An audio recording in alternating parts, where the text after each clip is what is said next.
이스라엘 백성이 하나님 앞에서 범죄하는데 참 속도가 빠르죠.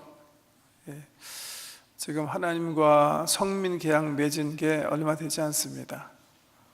내가 말한 율법을 잘 지켜 행하면 나는 네 하나님이 되고 너는 나의 백성 되고 너는 세상을 향해서 제사장 백성이 되리라. 그렇게 성민 체결 약속한 지가 불과 얼마 안 됐는데 하나님께서 제일 싫어하는 하나님 외에 다른 신 두는 거, 우상 섬기는 악한 죄를 범하게 됩니다. 성경을 보면 마치 우리 창세기 1, 2, 3장 있는 것 같은 기분이 좀 들어요. 그렇지 않아요? 아담과 하와에게 하나님께서 멋진 동산을 선물로 주시면서 다 네 거인 것처럼 마음대로 다스려라. 그렇지만 계약이 있는 선악과는 먹지 말아라. 이 열매는 그 말 듣자마자 이렇게 막 성경에 보면 아담과 하와가 따먹는 것 같은 그런 느낌이 드는데 여기도 마찬가지인 것 같아요. 하나님께서 정말 이 백성들과 성민 계약식 하시고 아주 기본적인 법을 말씀하셨는데 이거 뭐 선포되자마자 그냥 불과 며칠 안 됐는데 그냥 탁 깨버리는 거예요. 소개가 되어 있습니다. 그 사건이 왜 그랬나? 32장 1절에 이유가 나오죠. 백성들이 생각하기에는 모세가 행방이 묘하게 된 거예요.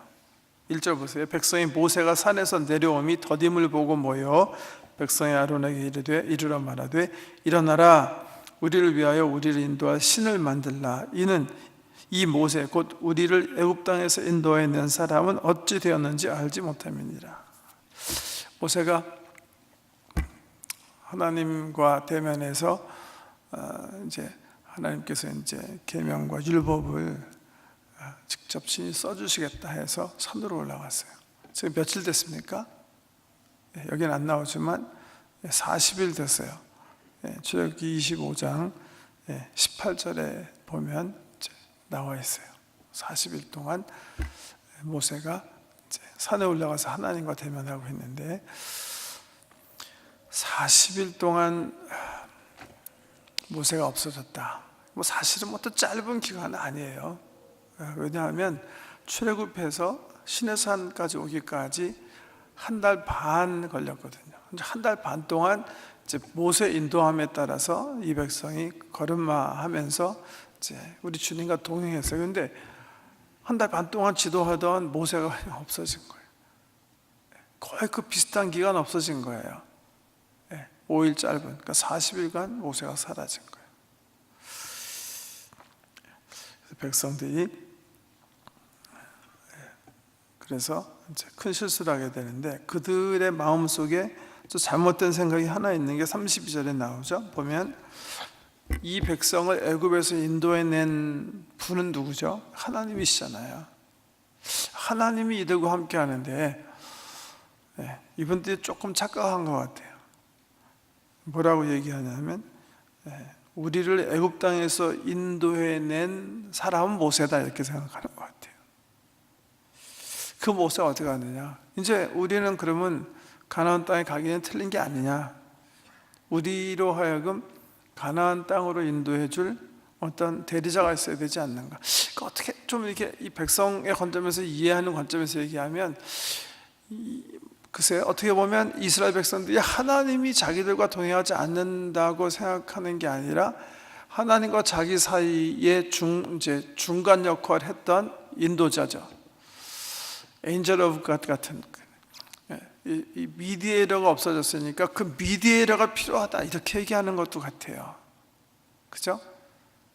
지금 하나님 대신해서 우리를 이렇게 보이게 인도한 지도자가 없으니까 그 보이는 미디에이터를, 그 중보자를, 그 지도자를 우리가 필요로 한다 이렇게 주장하게 된 거예요. 그런데 아론의 리더십이 정말 이상하죠. 아론이 여기서 좀 주대 있게 자기 방향을 잡았어야 되는데 나중에 이제 우리가 오늘 본문 말씀 이제 들어가 있지 않기 때문에 다 하시진 않았지만 아론이 자기 어떤 그 책임을 나중에 발뺌해요. 근데 여기 보면 2절에 모세가 기록하기를 아론이 그들에게 이르되, 이렇게 됐을 때 아론이 야, 너 무슨 소리 하는 거야? 그렇게 얘기하고 조금만 더 기다리면 의대 하나님께서 모세를 보내지 않겠냐, 그렇게 얘기했어야 되는데 아론이 백성들에게 그렇게 얘기해요. 너희 아내와 자녀의 귀에서 금고리를 빼어 내게로 가져오라. 모든 백성이 그 귀에서 금고리를 빼어 아론에게로 가져가매 아론이 그들의 손에서 금고리를 받아 부어서 조각칼로 새겨 송아지 형상을 만드니 그들이 말하되 이스라엘아, 이런 너희를 애굽 땅에서 인도해낸 너희의 신이라 하는지라. 순식간에 그냥 굉장히 아이러니컬하지 않습니까? 우리가 쭉 성경을 뒤에부터 읽어 나오면 우리 하나님께서 이스라엘 백성에게 이제 하나님 백성으로 거룩하게 살게 하기 위해서 모세를 불러서 아주 자세하게 어떻게 하나님 법대로 살아야 되는지 일러주시고, 지금 이 사건이 터지기 전에 하나님께서 특별히 뭘 가르쳐 주세요? 어떻게 예배해야 되는지 가르쳐 주세요. 성막에서 어떻게 하나님을 예배해야 되는지 아주 자세하게, 성막을 어떻게 만들어야 되는지 등등 아주 자세하게 가르쳐 주시는 거예요. 그런데 여기 보면 이스라엘 백성이요, 아주 조속하고 조급하게,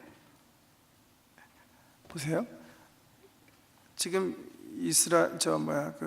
예배 관점에서 보면 그러니까 우리가 쭉 읽어 나온 20장 이후의 사건 보면 우리 하나님께서 이니시티브를 주고 자기를 어떻게 예배할 걸 말씀하시는 거예요.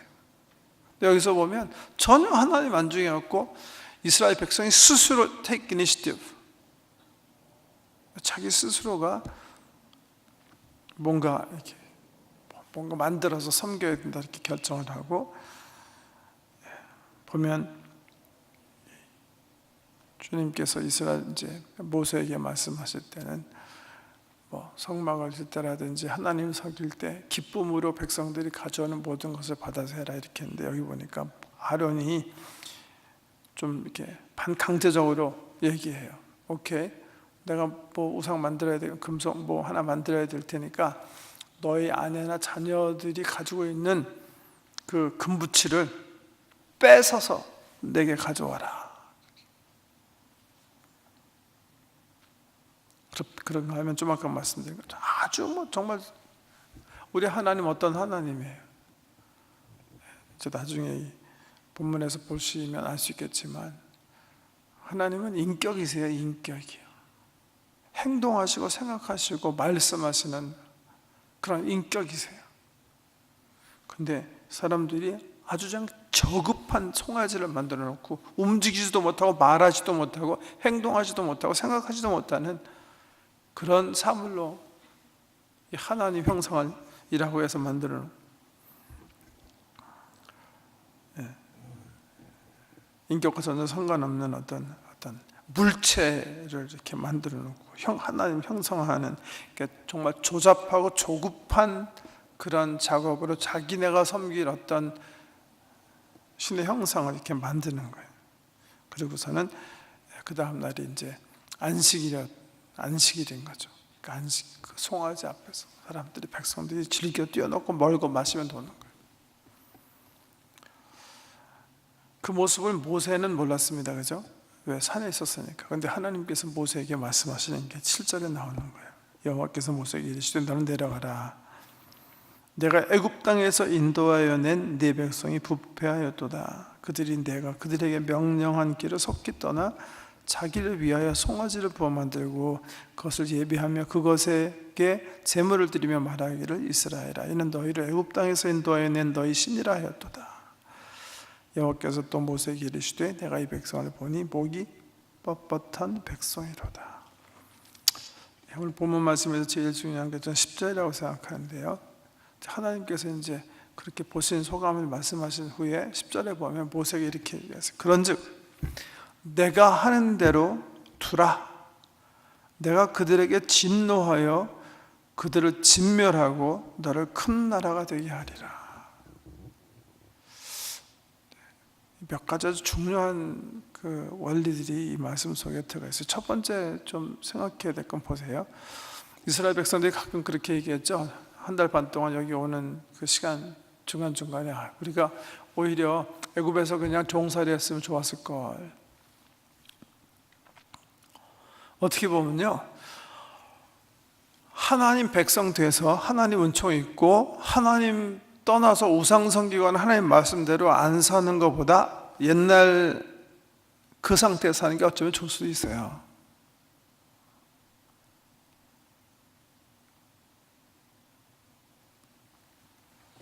왜요? 진멸 안 당할 수 있으니까요. 여러분, 하나님 은혜 통해서 하나님 자녀가 됐어요. 지금 이 사람들 그런 거 아니에요. 노예로 그냥 살고 그냥 하나님과 관계없이 살 수 있었어요. 그냥 그렇게 사는 거예요. 그냥 그래서 살다 죽는 거예요. 이 사람들은 하나님께서 은혜로 찾아와 주셔서 하나님 백성 삼으셔서 그 하나님의 인도하심에 따라 유월절 어린 양 홍해를 통해서 정말 하나님 백성으로 이제 훈련받기 시작한 거예요. 하나님을 알게 됐어요. 그 상태에서 다시 하나님을 버리고 우상숭. 그렇게 되면 어떻게 될 수가 있는가? 여기 나온 대로 정말 하나님의 진노의 심판이 그들에게 임할 수 있는 거예요. 성경에 보면 알고 지은 죄, 모르고 지은 죄, 고범죄를 우리가 모르고 지은 죄랑 구별해서 얘기하는데 비슷한 원리죠. 모르고 지은 죄는 실수라고 생각할 수 있지만 아는데도 잘못인 것을 알면서도 내가 범죄해요. 그건 뭐예요? 하나님께서 중히 다루시는 그건 wickedness, 교활함까지, 마음의 교활함까지 있는 죄악이기 때문에 하나님께서 모르고 지은 죄와 같이 간과하지 않는 건데요. 마찬가지 여기도요. 지금 이 백성이 위기에 있는 거예요. 왜? 하나님 알았는데 하나님을 버렸기 때문에 그런 거예요. 오히려 몰랐으면 진멸당하지 않을 수 있는데 하나님 알고 은총을 입었는데 하나님을 배반하는 거예요. 진멸의 위기 속에 있는 거예요. 원리 하나 있고요. 여기 이제 보면 이제 우리 주님께서 일단 본문을 이해해야 되는데 모세에게 그렇게 얘기하시는 거예요. 내가 너무 화가 나기 때문에 지금 이스라엘 백성, 같이 한 이스라엘 백성 다 진멸해서 없애버리고 너와 함께 다시 시작하기 원한다. 그러니까 우리 창세기 12장에 아브라함에게 나타나셔서 또 6장에 창세기의 6장에 노아에게 나타나셔서 이렇게 새롭게 역사를 시작하시는 것처럼 이제 이거 없는 걸로 하고 하나님 백성 이거 성민 계약 이거 다 포기하고 너서부터 다시 시작하겠다. 아브라함을 갈대아 우르에서 부르셔서 가나안 땅에 오게 하셔서 하나님 백성의 역사 시작하신 것처럼 다 무시해버리고 아니면 다 죽여버리고 죽이지 않더라도 무시해버리고 모세와 새롭게 광야에 새롭게 시작하겠다. 하나님께서 말씀하셨죠.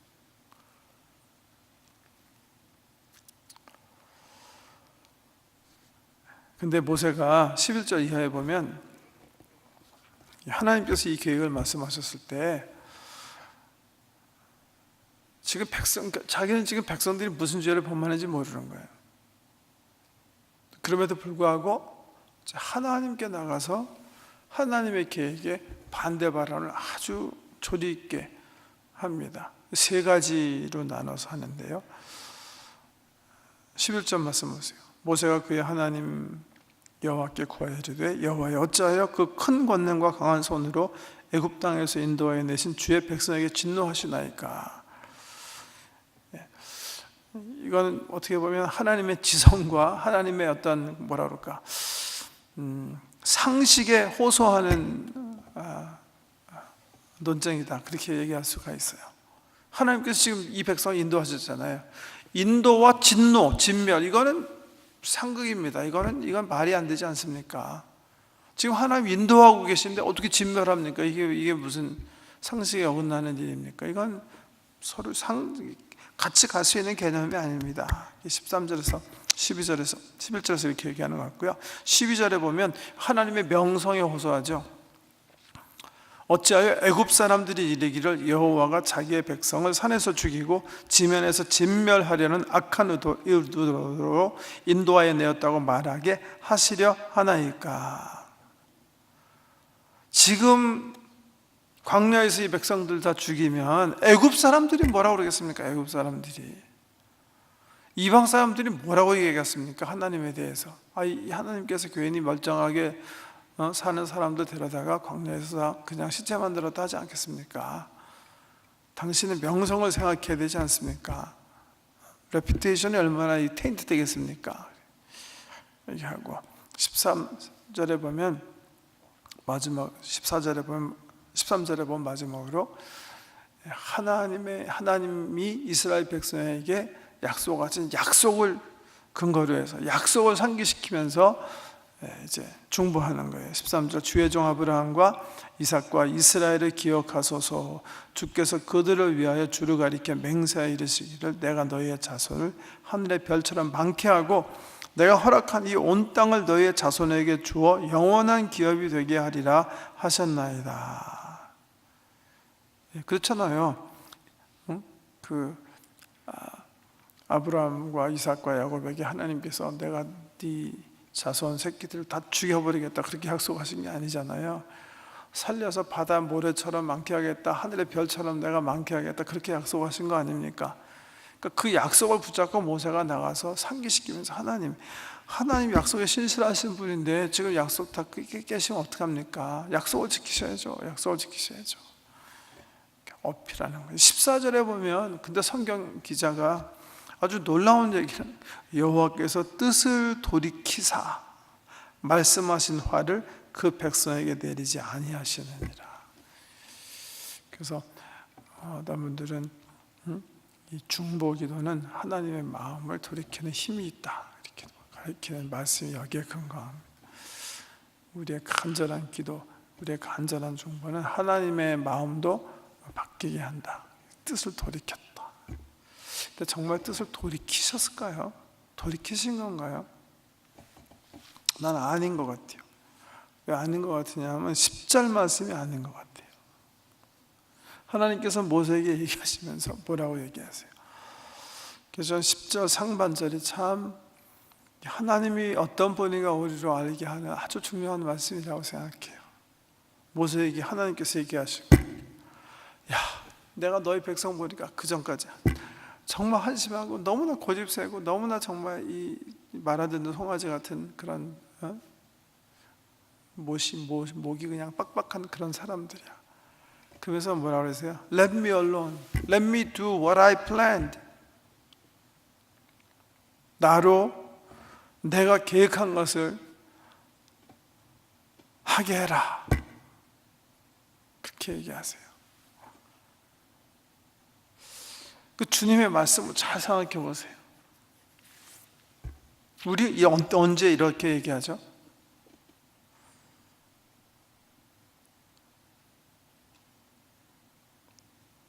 Let me alone 하는 말인데요. Let me alone. 내가 하는 대로 돌아. 이 모세의 관점에서는요, 굉장히 중요한 어떤 그 의미가 있는 말이었을 거예요. 하나님으로부터 이 말을 들었을 때. 이게 무슨 말이에요? 얘야, 나를 말리지 말아다오. 그 무슨 말이죠? 말리면 안 할 수도 있다는 말이에요, 이게요. 네가 끝까지 나를 그냥 무식하게 말리면 안 할 수 있지만 그렇지만 말리지 말아라. 참 은혜의 하나님이신 거죠. 한 걸음 더 나가서 사실은 모세에게 힌트 주는 걸지도 몰라요. 나를 말려다오. 내가 정말 확 다 죽이고 싶지만 모세야, 빨리 나를 말려라.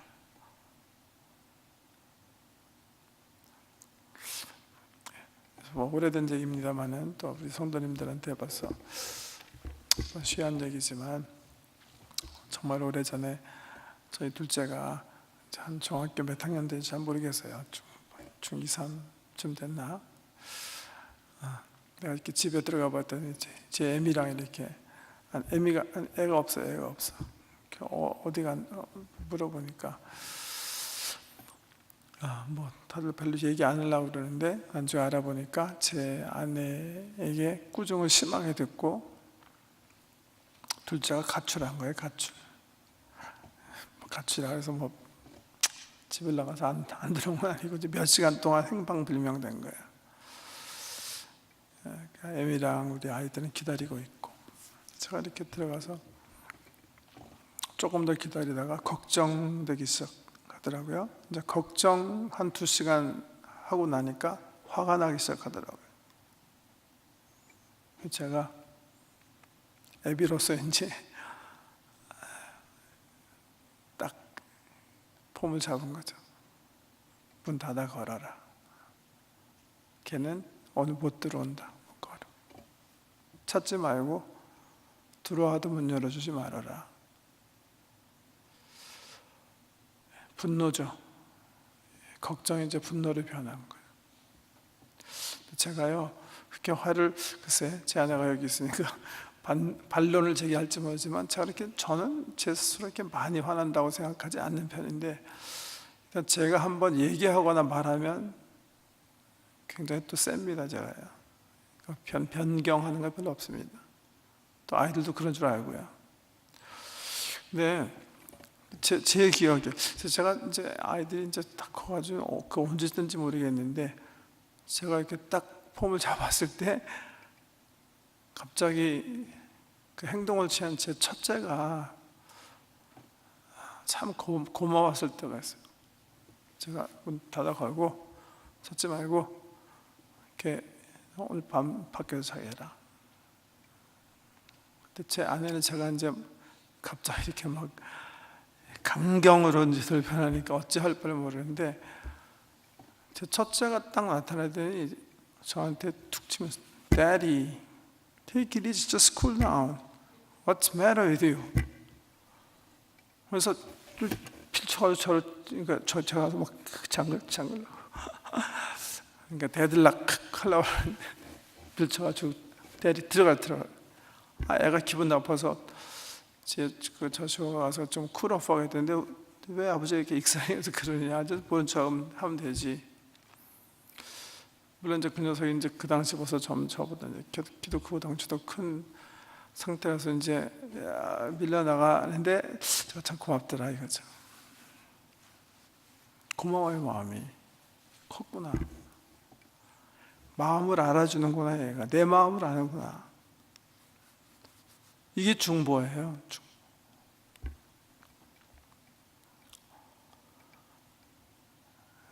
중보, 이 모세, 그러니까 모세가요, 하나님 마음을 변화시켰을까? 글쎄, 하나님 마음을 알았다고 보는 게 좋을 거예요.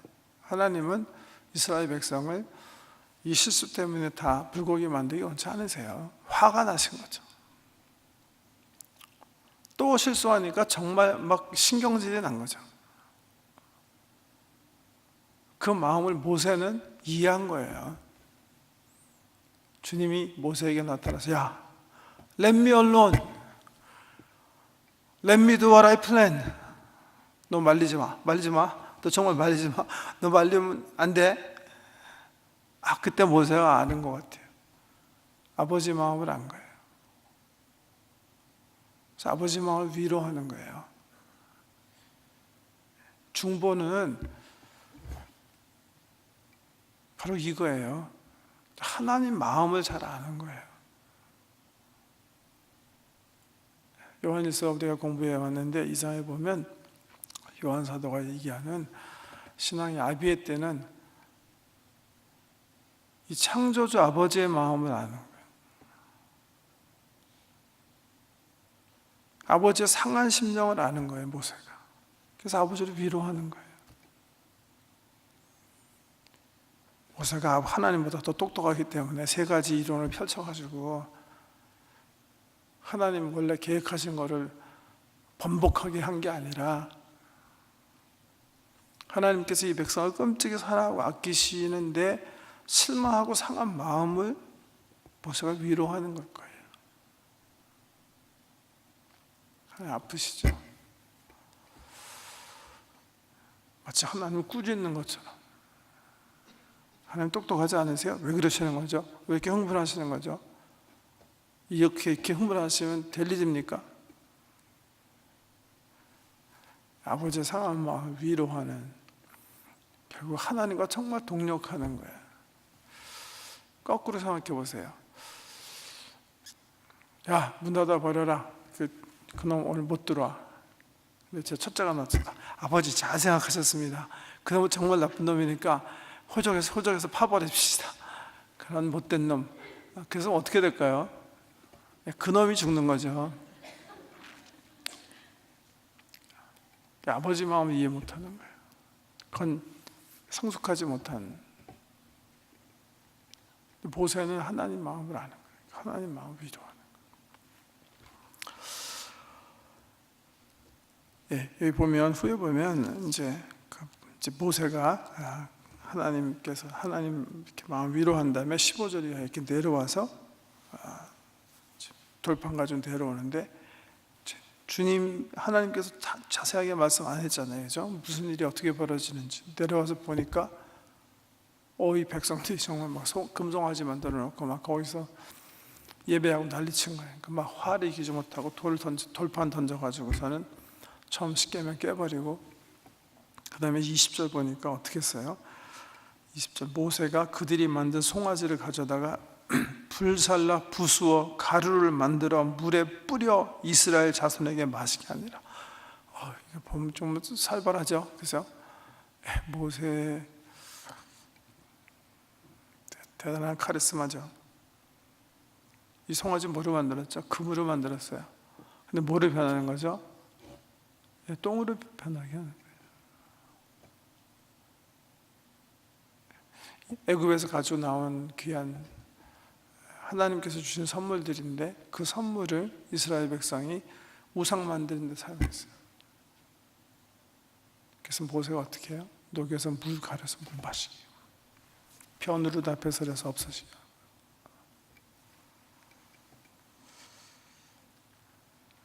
죄를 컨프런트하게 하는 거죠. 컨프런트하게 한다고 볼 수 있고, 21절 이하에 보면, 우리 본문 밖에 얘기입니다만은 리더인 아론의 책임을 묻고요.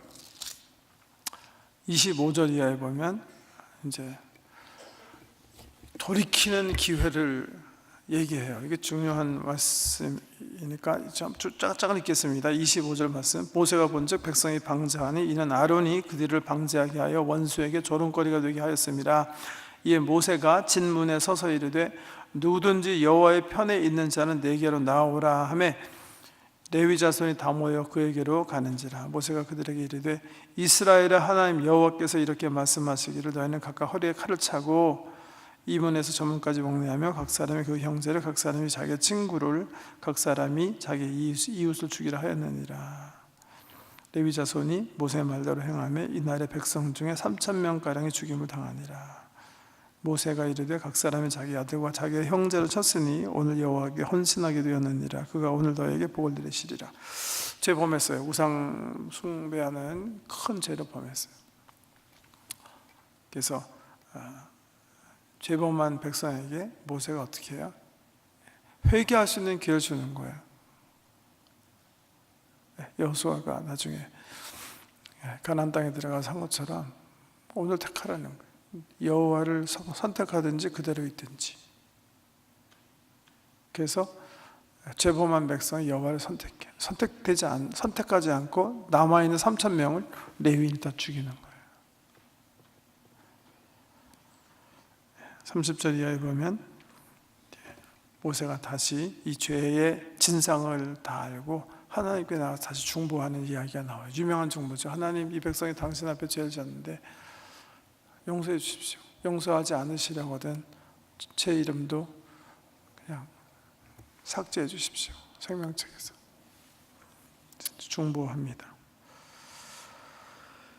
그런 얘기가 오늘 나와 있어요.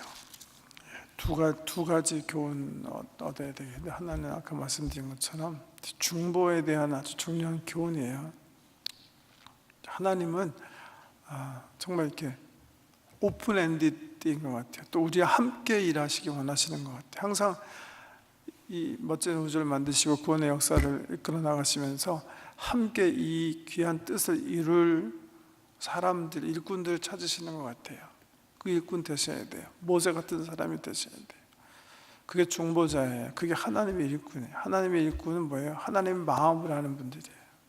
하나님과 교제 속에서 하나님의 마음이 어디 있는지 알고 같이 하나님의 역사를 풀어나가는 게 중보자고 하나님의 일꾼들이에요. 아비 같은 사람들이에요. 그런 신앙의 소유자 되시길 주의 이름으로 축복합니다. 모세처럼 성숙하셔야 돼요.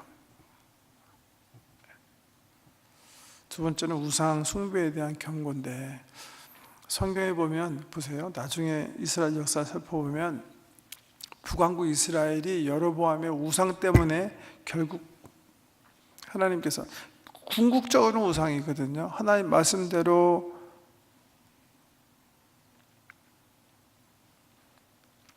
올바로 순종하며 살지 못한 죄도 크지만 그 중에서 제일 큰 죄는 우상이었거든요. 북왕국. 남왕국도 마찬가지예요. 므낫세 죄 때문에 결국 하나님께서 바벨론에 유다를 넘기시는데 그게 다 우상 때문에 그렇거든요. 성경에 보면 다른 어떤 죄보다도 하나님은요, 하나님의 백성이 우상 섬기는 거 정말 싫어하시는, 다른 어떤 죄보다도. 이런 죄를 범하시면 안 돼요.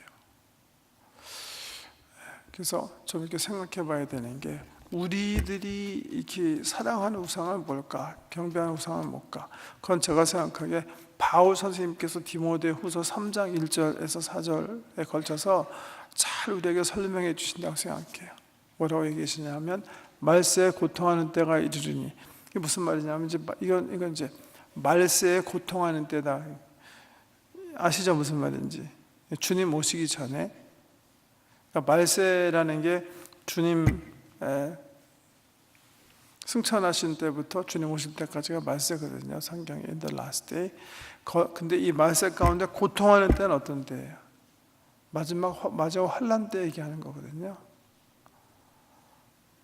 3년 반 대환란 얘기한, 마지막에 고통하는 때 이르리니 사람들이 사랑하는 게 있다. 그러면서 쭉 그 1절에 4절 말씀 보시면 세 가지 리스트하는 게 있어요. 그게 뭐예요? 사람들이 뭐죠? 첫째, 자기를 사랑하고, 그 다음에 뭐 사랑하죠? 하나님보다 돈 사랑하고, 그 다음에 4절에 보면 뭐 나오죠? 3절인가 4절에 보면 뭐 나오죠? 하나님보다 더 사랑하는 거, 쾌락. 이 세 개예요.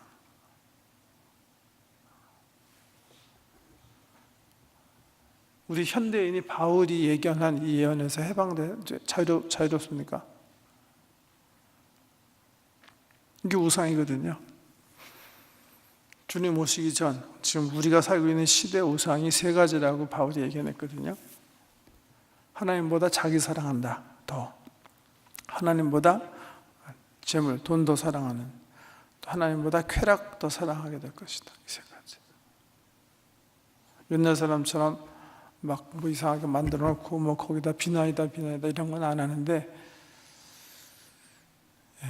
주님 오시기 전에 현대인들이 하나님보다 사랑하는 우상은 세 가지일 거라고 바울은 분명히 우리에게 일러줘요.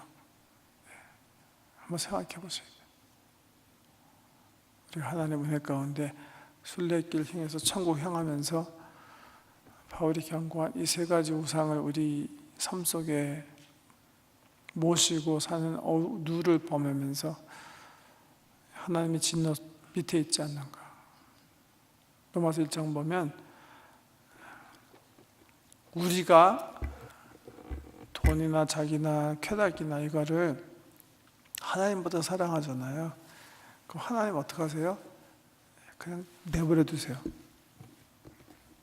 그냥 진노 속에, 하나님 없이 살게 그냥 내버려 두신다. 우리가 그런 관계 속에 있지 않나 살펴보셔야 돼요. 하나님이 우리에게 내리는 가장 무서운 진노는 임재하심, 통치하심을 거두시는 거예요. 오케이, 그럼 니네가 선택했으니까 니네 마음대로 살아라. 마음대로 해라. 네 마음대로, 네 계획대로 하고 그 결과를 네가 추수하며 살아라. 이 하나님의 진노예요. 그렇게 하지 않기 위해서는요, 하나님 가슴에 모시고 그분 섬기며 살아야 된다.